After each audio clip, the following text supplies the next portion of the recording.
Bonjour Lise, je suis ravie que tu aies accepté l'interview aujourd'hui pour le Star Club. Donc, comme tu le sais peut-être, je pars chaque mois à la conquête d'entrepreneurs qui m'inspirent, qui ont des choses très intéressantes à nous raconter.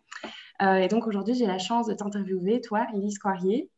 Donc, tu es active depuis plus de 20 ans sur la scène art et design de la capitale. Ton ambition est d'insuffler un nouvel esprit à la scène design belge et internationale en offrant un espace aux créateurs visionnaires. Donc, dans cette perspective, tu as créé et tu es aujourd'hui à la tête de 3 super boîtes. Donc, désolée pour la prononciation. Donc, il y a Spatio Nobile, TL Magazine et Promateria. Donc, je suis très curieuse que tu nous en dises plus sur ces trois sociétés. Mais avant de commencer à parler dans le vif du sujet, j'aimerais, si tu es d'accord, que tu te présentes d'abord un petit peu, que tu nous en dises plus sur toi, sur qui tu es et ce que tu as fait avant ces 3 sociétés. Voilà, alors j'ai pas encore 50 ans, mais j'ai effectivement un parcours assez fructueux et riche, qui n'a pas été sans embûches non plus. Alors j'ai démarré en fait mes études d'abord en management et finance dans une école française qui était déjà assez internationale à l'époque, qui s'appelle la European Business School. Et ensuite j'ai continué par un master en histoire de l'art, plutôt art contemporain. Et ça, j'avais déjà commencé à travailler à ce moment-là dans une banque, la Banque Paribas. Donc, j'ai fait pas mal de passages comme salarié dans quelques sociétés.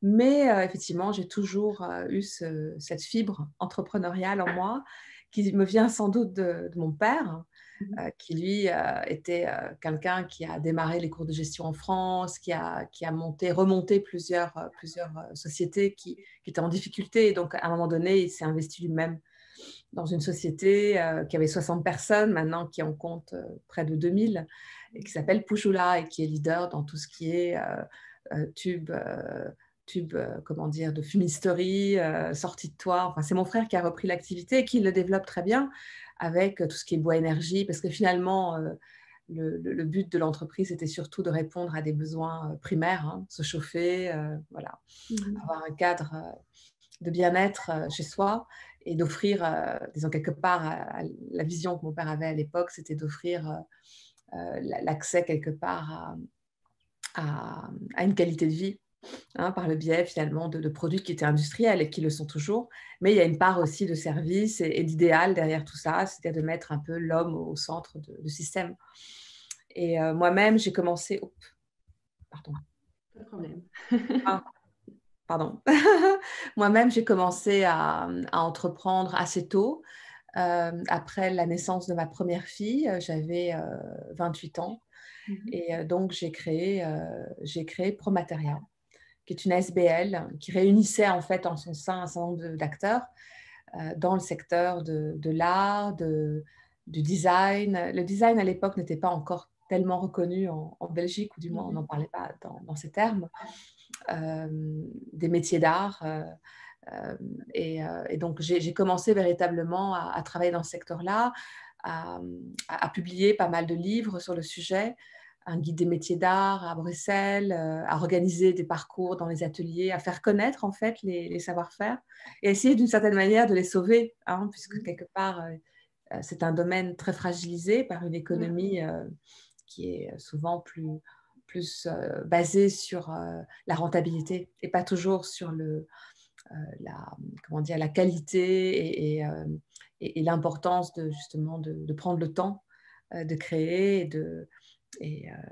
de répondre quelque part, pas toujours à des besoins, mais du moins à essayer de travailler davantage dans ce qu'on appelle l'expérimentation autour des matériaux. Donc ça touche tous les domaines finalement, hein, des arts appliqués. Et quand on parle d'art appliqué, on en vient aussi au design contemporain. Donc voilà, c'est ça qui m'a occupée au départ. Et puis progressivement, j'ai été amenée à diriger une maison des métiers d'art, du design, du patrimoine à Bruxelles, qui a donné quelque part naissance à Design Brussels, au MAD de Bruxelles, actuellement actif sur la place. Mais tout étant très politisé dans tout ce que j'entreprenais, avec demande de soutien, de subsides, etc., je me suis aussi rendu compte qu'à un moment donné, je n'étais pas tout à fait à l'aise dans le secteur de la politique, et ce n'était pas du tout mon ambition de devenir une politicienne. Et donc, effectivement, je me suis un peu détachée progressivement de la réalité, je dirais, bruxelloise ou belge en général, pour travailler davantage sur des projets aussi européens. Donc, j'ai créé comme ça plusieurs projets comme Human Cities, hein, sur le design dans l'espace public, comment utiliser finalement cette qualité, ces compétences des créateurs de façon très interdisciplinaire. Donc, je travaille aussi bien avec des urbanistes, des designers, des philosophes, des sociologues, pour réfléchir justement à cette dimension de l'espace public, de l'espace urbain.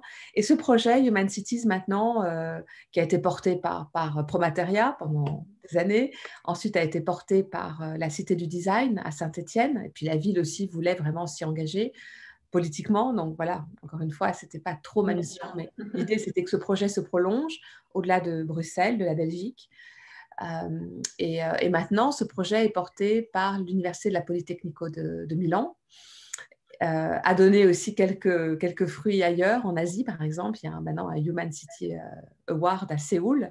Donc voilà, c'est des projets que j'aime lancer et qui à un moment donné parfois me dépassent. Et donc il faut trouver moyen de le continuer d'une manière créative, toujours basée sur un modèle qui n'est pas un modèle business en fait, qui est un modèle volontairement beaucoup plus lié à la culture, aussi au milieu scientifique, et qui donne aussi envie un peu à tout le monde de pouvoir envisager l'espace comme un espace commun et de mieux comprendre aussi, de mieux éduquer les gens à cette notion même de qu'est-ce que l'espace public. Vraiment, c'est un espace où les valeurs en fait émergent, la mobilité, le partage, la convivialité, le vivre ensemble, la qualité de vie. Et donc finalement, ce sont des valeurs aujourd'hui en situation de corona qui sont tout à fait d'actualité. Donc, un projet comme ça, qui est porté depuis près de 13 ans, devient vraiment un projet qui est vraiment d'actualité.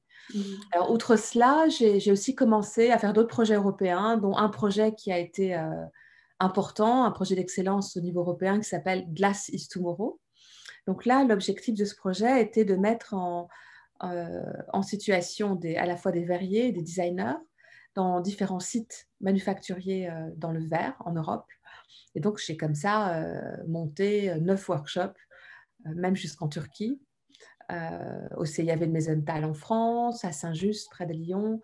Voilà. Donc, ça a été une expérience assez extraordinaire parce qu'en fait, il y a eu près de 180 verriers designers qui ont pu ainsi se rencontrer, voyager, circuler en Europe et co-créer ensemble des pièces de verre et qui ont été finalement exposées aussi dans des expositions durant la Biennale de Saint-Étienne, à Bruxelles. Et maintenant, effectivement, dans ma galerie, j'ai un des grands vecteurs de développement, je dirais, de ma galerie, c'est aussi le médium, le verre, en tant que tel.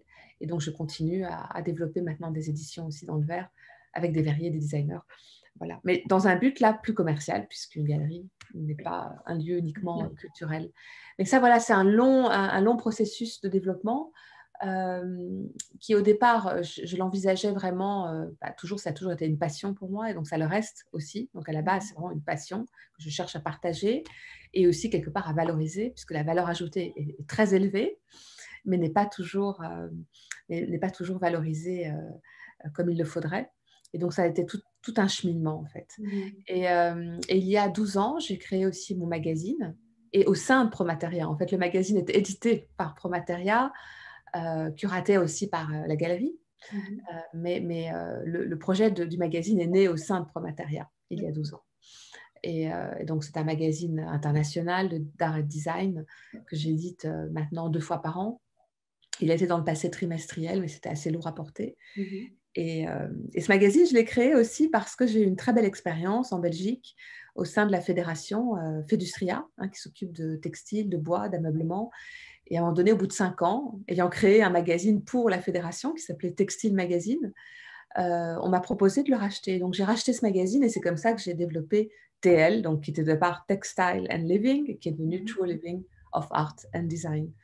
Donc voilà, une vraie aventure et qui est finalement très organique et qui est toujours quelque part un peu jalonnée d'aventures parfois difficiles, parce qu'au niveau financier, ce n'est pas du tout évident de porter un magazine, de développer aussi une galerie et même de développer, je dirais, des projets comme j'ai pu le faire pendant je dirais, plus de 10 ans, avec les soutiens de 15 pouvoirs subsidiants en Belgique, avec les régions, les communautés. Donc, ça a été un peu un petit parcours de combattant.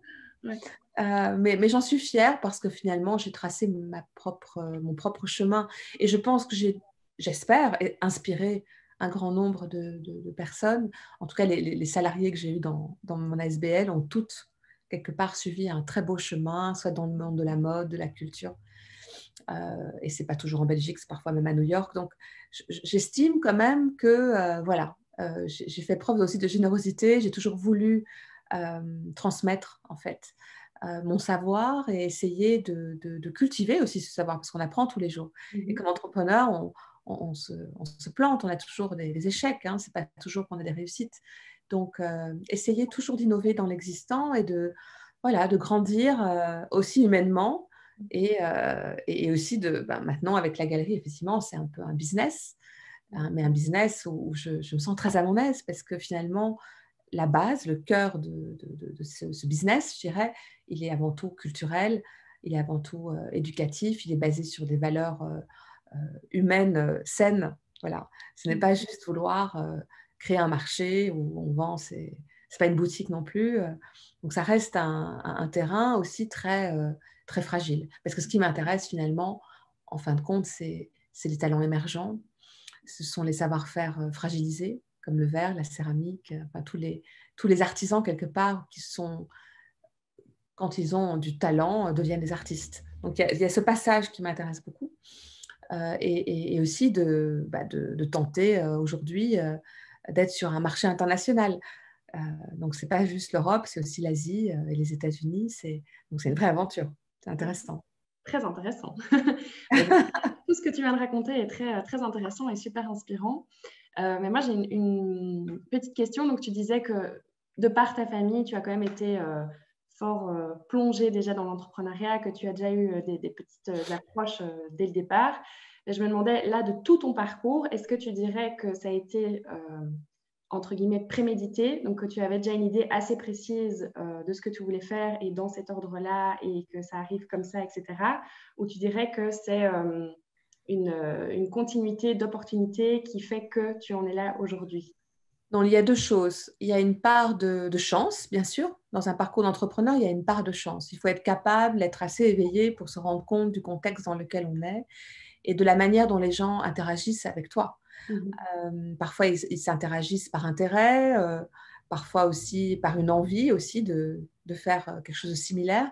Donc, en fait, c'est toujours la question d'être un peu leader dans son domaine et de ne pas suivre, je dirais, les tendances et les mouvements de foule. C'est plutôt essayer d'émerger vers quelque chose qui va nous amener ailleurs. Et donc, c'est jalonné d'embûches, c'est jalonné de pièges, parce qu'un entrepreneur, la base d'un entrepreneur, c'est un idéal, un rêve. Puis après, il faut avoir les moyens et surtout l'énergie pour mettre tout ça en place. Donc, je dirais oui, grâce à mon père, et dans cette famille nombreuse, on est 6 enfants, je pense toujours eu cette énergie assez comparable à lui, mais pas les mêmes capacités que lui. Donc, je me suis jamais vraiment comparée. C'est depuis qu'il a disparu, depuis qu'il n'est plus là, que je me rends compte combien son rôle d'inspirateur et de moteur aussi de ses énergies m'a permis de faire tout ce que je fais aujourd'hui. Donc, effectivement, on est entrepreneur souvent par filiation. On n'est pas entrepreneur toujours par vocation, mais je pense qu'on tient des gènes, hein, et puis ensuite, après ça, on les nourrit à sa manière. Et on découvre aussi, alors, finalement, tous les jours, on découvre des choses. Je pense que c'est vraiment ça qui m'a aussi, qui m'a permis de distinguer le fait quand j'étais salariée, je me rendais compte que finalement, je me lassais parfois assez vite du contexte parce qu'il n'était pas suffisamment ouvert, pas suffisamment libre et que je devais faire un reporting. Toutes ces choses-là m'ont toujours un peu dépassée. L'histoire du reporting, l'histoire de la hiérarchie. Pour moi, voilà, les valeurs sont quand même des valeurs qui doivent être partagées et donc je ne vois pas très bien le sens aujourd'hui de mettre une hiérarchie. Et actuellement, quand on le voit, les gens en télétravail se retrouvent face à eux-mêmes. Donc, ils doivent être aussi beaucoup plus entreprenants et beaucoup plus, il y a un beau mot en anglais, self-sufficient.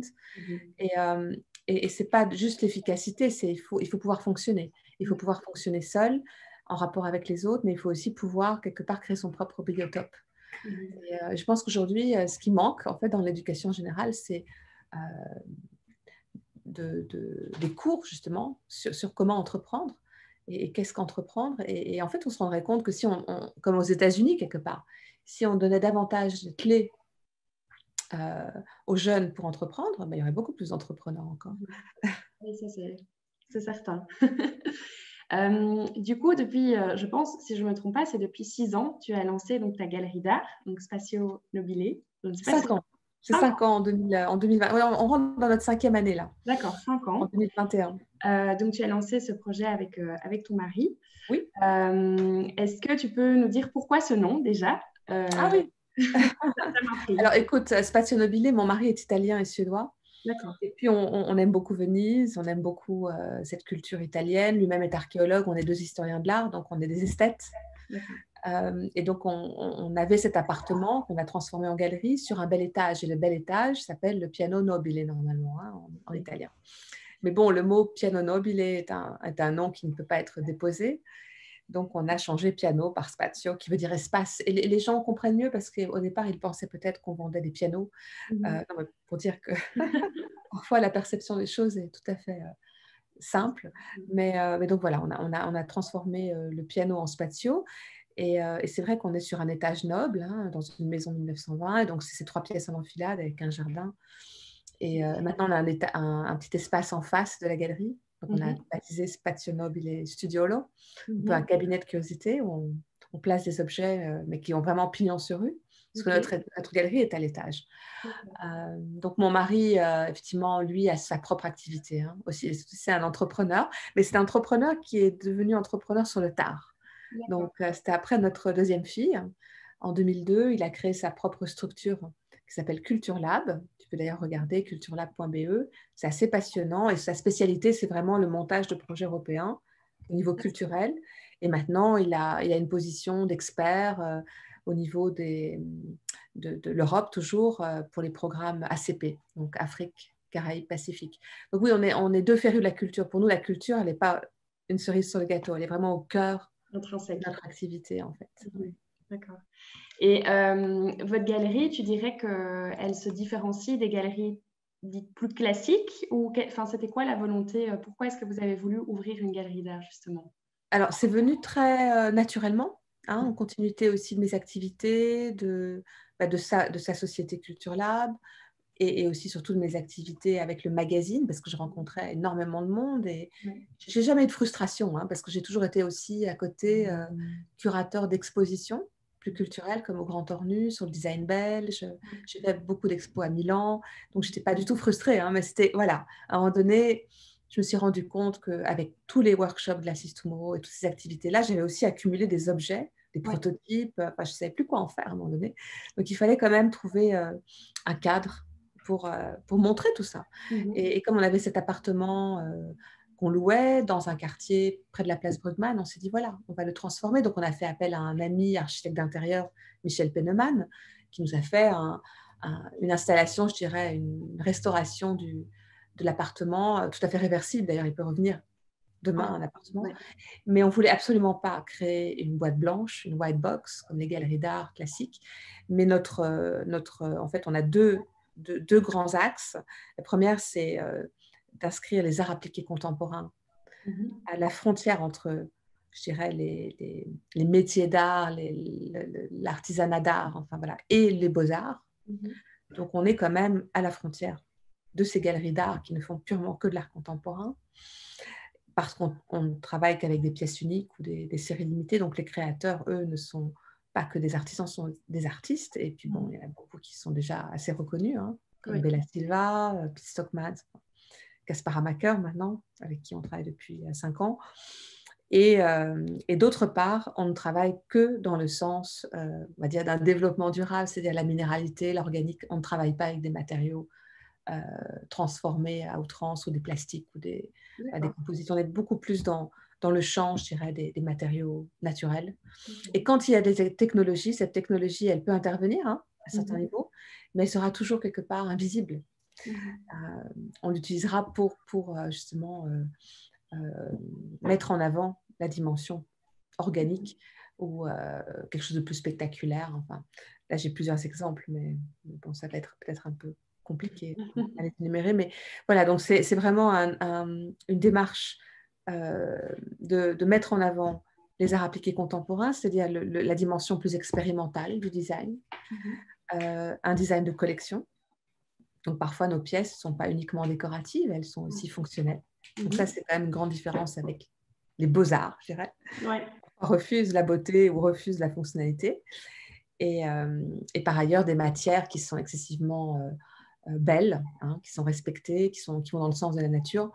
Le verre, la céramique, tout ça, c'est de la silice, c'est du kaolin, c'est des matières naturelles. Et parfois même des nouveaux matériaux.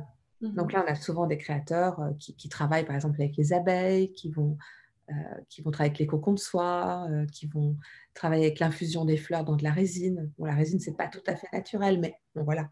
Il y a parfois des choses qui ne le sont pas complètement. Mais je dirais que le but est quand même toujours de sublimer la nature. Et sublimer la possibilité de faire entrer la nature chez soi.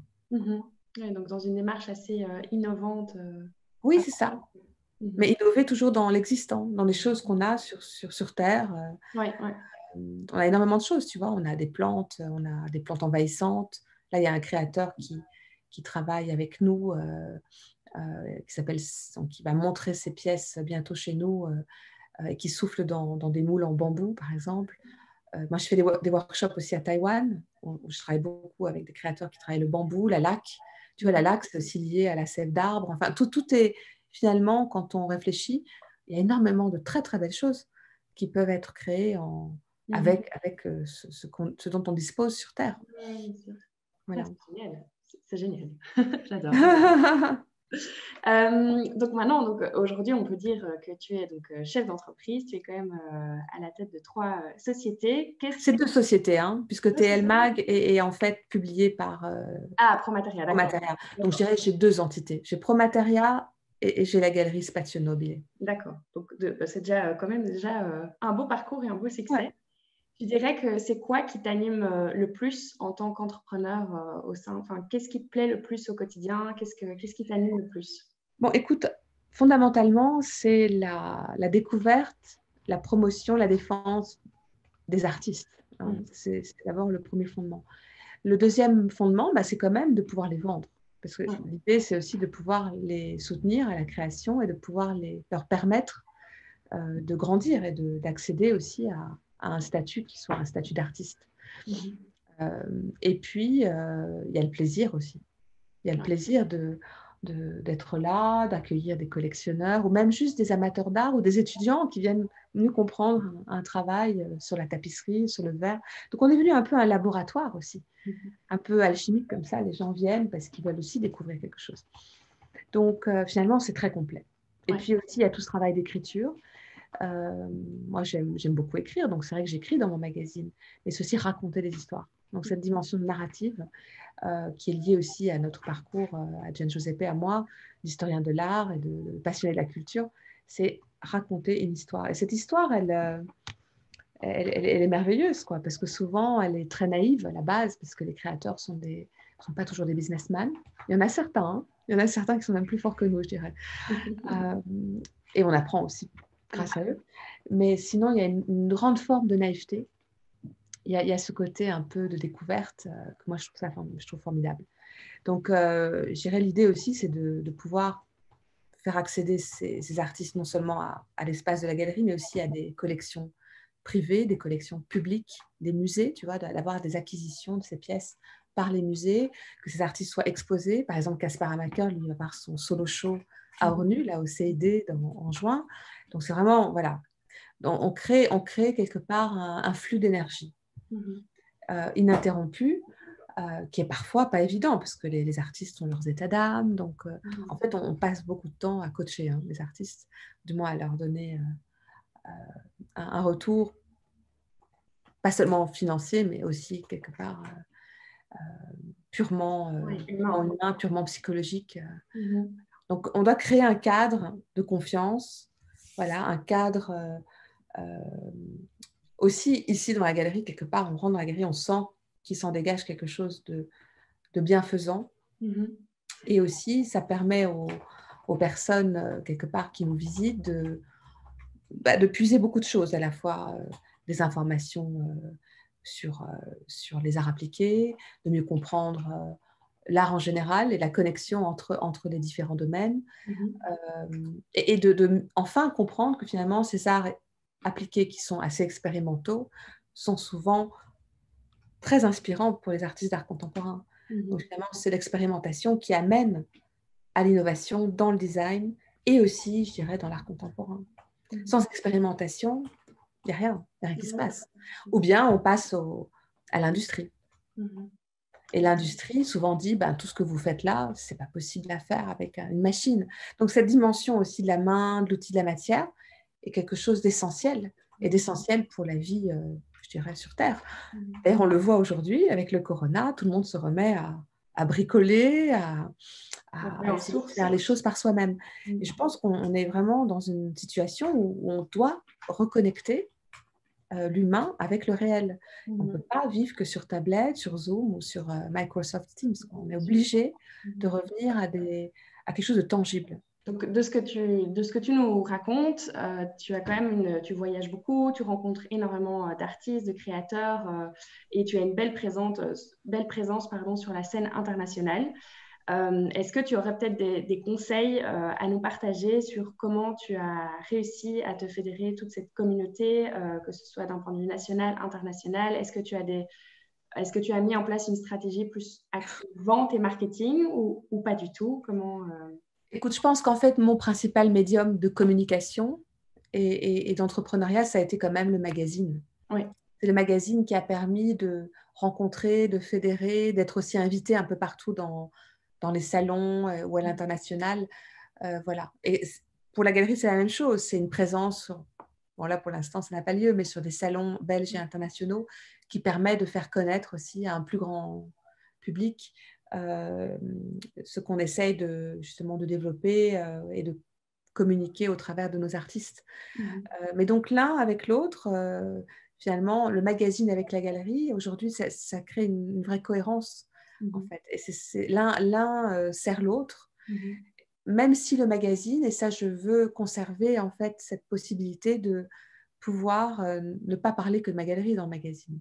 J'en parle, mais je parle aussi de beaucoup d'autres choses, et à chaque fois, je prends des thématiques. J'ai un guest éditeur, j'essaie d'avoir une thématique beaucoup plus approfondie.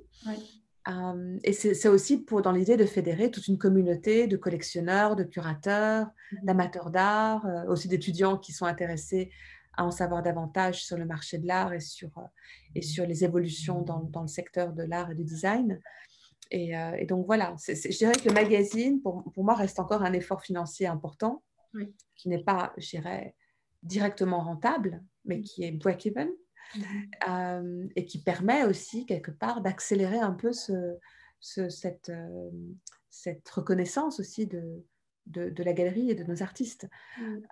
Voilà, mais je dirais que l'un ne va pas sans l'autre, et j'ai découvert ça un peu, pas par hasard, mais je l'ai découvert au fil du temps. Et c'est vrai que maintenant, j'envoie le magazine à nos collectionneurs, à nos abonnés, etc. Mais on essaye véritablement de le partager avec les personnes qui sont intéressées finalement par ce domaine-là. Voilà. Donc ça veut dire que c'est un produit de niche. La galerie est aussi une galerie quelque part avec son secteur qui est assez niche. Et donc cette niche, en fait, à haute valeur ajoutée, j'essaye de la cultiver maintenant. Je crois que j'ai trouvé... Pardon, j'ai trouvé la direction, en tout cas, que je voulais prendre. Et donc, je continue sur cette voie.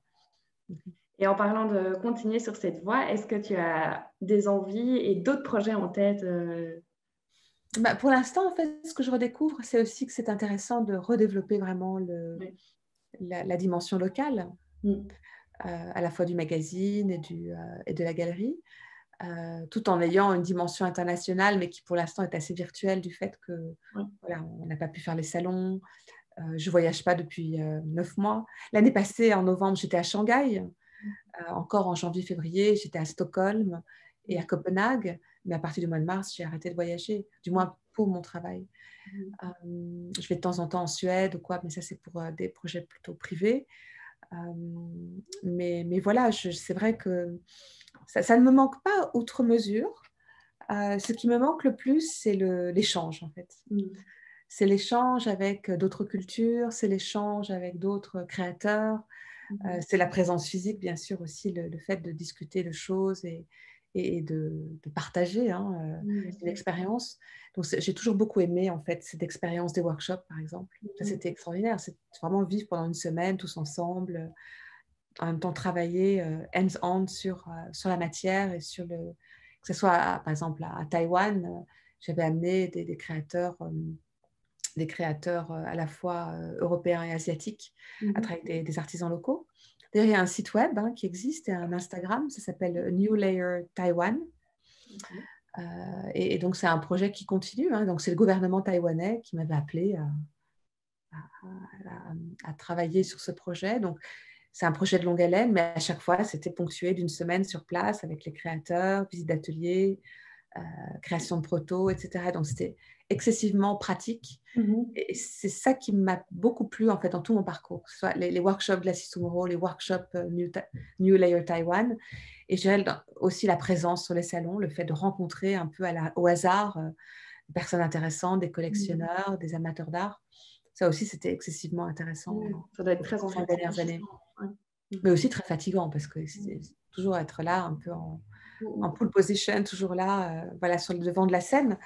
Mais bon, c'est ça qui aussi permet d'innover et d'amener quelque chose de nouveau dans cette expérience-là. Bien sûr. En parlant donc, de rencontrer, de partager, etc., si tu devais dire 2 entrepreneurs peut-être que tu as rencontrés dans ton parcours qui t'inspirent, tu dirais qui? Dans mon parcours, qui m'inspire. Ou pas dans ton parcours.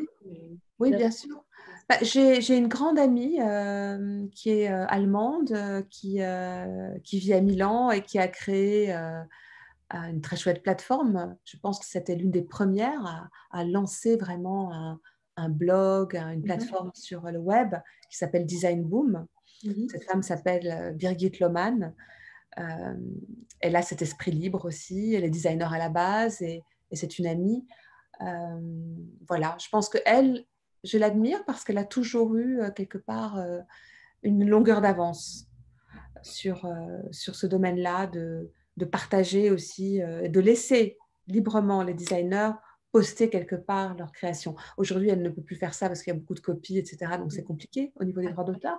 Donc, elle est beaucoup plus dans la sélection et dans la curation, mais à la base, d'offrir la possibilité d'utiliser la toile quelque part pour partager, communiquer autour du design. Donc ça, c'est quelqu'un pour laquelle j'ai beaucoup d'admiration.